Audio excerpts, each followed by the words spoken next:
So what happens when a spiritual tradition that's thousands of years old meets the nonstop modern world of America? Well, you get something truly fascinating. We're going to dive into the story of Ramadan in the United States.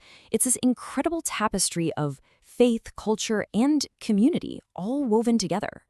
And this quote, it absolutely nails it. Ramadan in America is a unique faith-based tableau in a fast-paced secular society. It means that this deeply spiritual month somehow finds its rhythm right in the middle of the hustle and bustle of American life. And what comes out of that is something truly special that's way, way more than just fasting. So, how are we going to unpack all this? Well, we're going to look at it through two big ideas. First, we'll see Ramadan as this amazing cultural melting pot, where traditions from all over the world mix together to create something brand new and totally American. And second, we'll see how it's used to build bridges with the wider community. When Ramadan kicks off in America, it's about more than just seeing the new crescent moon in the sky. It really starts with this incredible wave of outreach and a feeling of welcome, which just sets the stage for the next 30 days of connection. It's honestly amazing to see how the greeting Ramadan Mubarak, which just means have a blessed Ramadan, echoes all across the country. I mean, it's not just something you hear between friends. You'll literally see official messages from the White House, from state governors, and even from huge companies like Google and Apple. That really tells you something about how much Ramadan has become a part of the American calendar. But it's not just coming from the top down. At a grassroots level, right in our own neighborhoods, American Muslims are proactively sharing the spirit of the month. It can be as simple as putting together a little gift basket with a friendly note explaining what Ramadan is all about. These small gestures, they spark conversations and build real friendships, strengthening the whole community, one neighbor at a time. All of this community-building energy has totally transformed the heart of the Muslim community in America, the local Islamic Center. Seriously, it's become so much more than just a place to pray. It's the living, breathing hub for pretty much everything. And this slide really shows you what I mean. In many countries, a mosque is mainly for prayer. But here in America, the Islamic Center is like the community's living room. It's a social hub, a youth center with basketball leagues, a venue for interfaith events, and even a food bank that serves the entire neighborhood, Muslim or not. It's a true anchor for everyone. And one of the most powerful examples of this has to be the interfaith Iftar. Just picture this.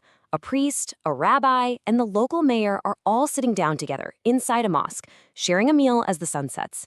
It's a scene that feels uniquely American, and it's just a beautiful way to foster real dialogue and understanding. All right, now let's talk about something everyone can get behind: food.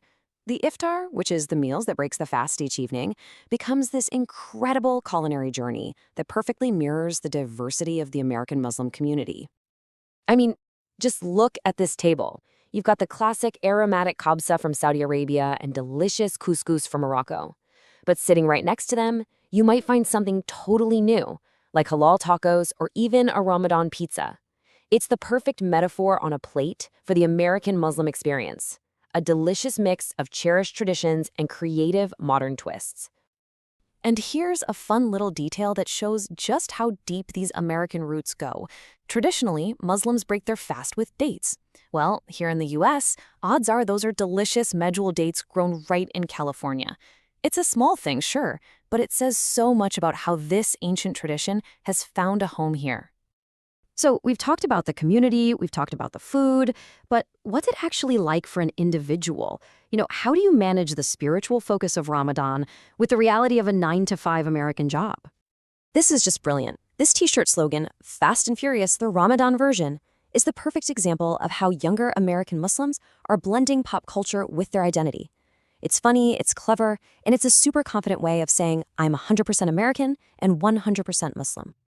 And look, fasting for 16, maybe 17 hours while holding down a job is no joke, especially during those long summer days up north. But people find really practical ways to make it work.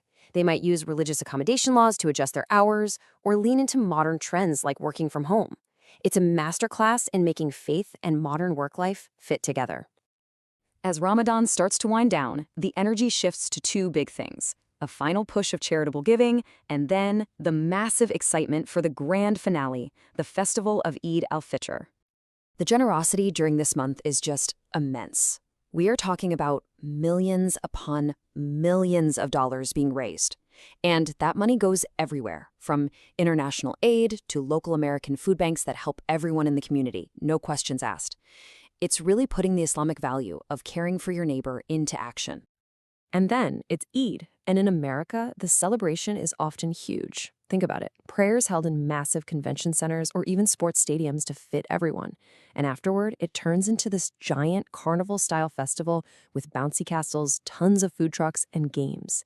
It's all about creating an unforgettable, joyous day for the kids on the entire community. So, what's the big takeaway here? The story of Ramadan in America really makes you think, doesn't it? It answers that question, how does an ancient faith not only adapt, but actually flourish when it meets a new culture? It's a story of creativity, resilience, and community that's still being written every single year in every part of this country.